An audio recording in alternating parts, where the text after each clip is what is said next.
pada ulang tahun Partai Komunis Tiongkok minggu lalu di Taman Tiananmen, Xi Jinping dengan percaya diri berpidato yang isi pidatonya cukup menggentarkan banyak negara di dunia. Para pakar intelijen pertahanan dunia geger. Analisanya, pernyataan Xi Jinping ini tertuju pada gerakan negara G7 yang dengan terang-terangan anti strategi ekspansi Tiongkok yang dibungkus dengan bantuan ekonomi. Seperti strategi banyak penyebar agama agar agama mereka dianut banyak orang, mereka pakai strategi memberi bantuan ekonomi agar banyak orang jatuh hati dan berpindahlah menjadi penganut agama tersebut. Atau seorang playboy tebar pesona dengan sering memberi hadiah pada gebetan-gebetannya agar kemudian jatuh hati untuk dipacari. Kalau playboynya sadis, tujuan memacari cewek tersebut untuk diambil warisannya, dan itu sangat kurang ajar. Kita kembali ke Tiongkok. Tiongkok pakai strategi yang sama, ambil hati dengan bantuan ekonomi. Tetapi bukan uang yang diberi adalah produk. Produknya buatan di negeri Tiongkok, di mana modalnya cetak duit berbasis produksi.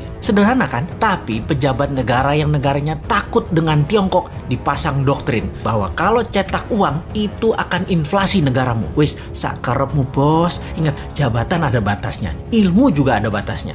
Hanya kebodohan yang ada batasnya. Nanti New Mind pakai strategi sama, memberi. Kalau sekarang kita lanjut dengan G7 yang anti strategi Tiongkok dan akan mempunyai program B3W yang menyediakan anggaran 10 kali anggaran Tiongkok ekspansi ke luar negeri. Kalau New Mind jadi, kita nggak pakai keduanya, kita main sendiri. Wis, pinter kalau urusan dalam negerinya. Ke luar negerinya, kedua pihak G7 dan Tiongkok kita mainkan. Lalu Xi Jinping mengatakan akan melakukan 3 hal. Memenggal kepala negara yang melawan dan membuli dan membuat masalah dengan Tiongkok. Tiongkok akan membangun 100 silo. Silo adalah tempat peluncuran nuklir warhead roket. Kemudian akan mengambil secara utuh kembali, yaitu Taiwan, Macau, dan Hong Kong. Ini agresi militer niatnya. Biden, pemimpin Amerika, gemetar. Dan Biden mengajak Tiongkok, Rusia, dan Amerika untuk membuat pertemuan 3 negara. Di sini, perebutan global power mulai dicanangkan. Ini serius. Kalau Anda nasionalis dan patriotis NKRI garis lurus, kita membahas negara mulai dari sini. Kita menengok sejarah dunia dalam masalah perekonomian dunia. Tiongkok sejak 3000 tahun yang lalu adalah wilayah perdagangan dan produsen terbesar di dunia. Di zaman Bizantium, Konstantinopel, ada Alexandria misalnya. Banyak lagi wilayah yang sudah lengkap bentuk negaranya dan makmur. Semuanya berdagang dengan Tiongkok. Baru dalam 200 tahunan ini, Tiongkok kalah dagang dengan dunia barat karena kemajuan teknologi yang pesat di Eropa dan Amerika. Hingga Amerika kemudian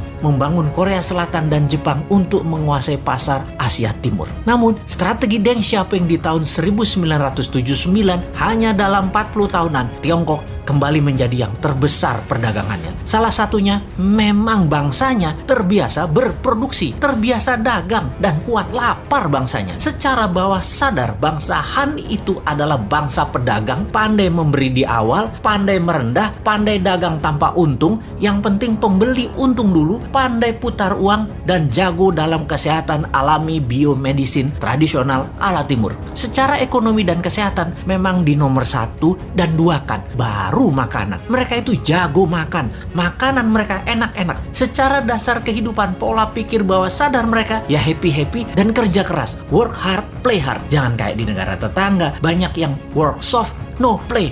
Ai mate dah lu.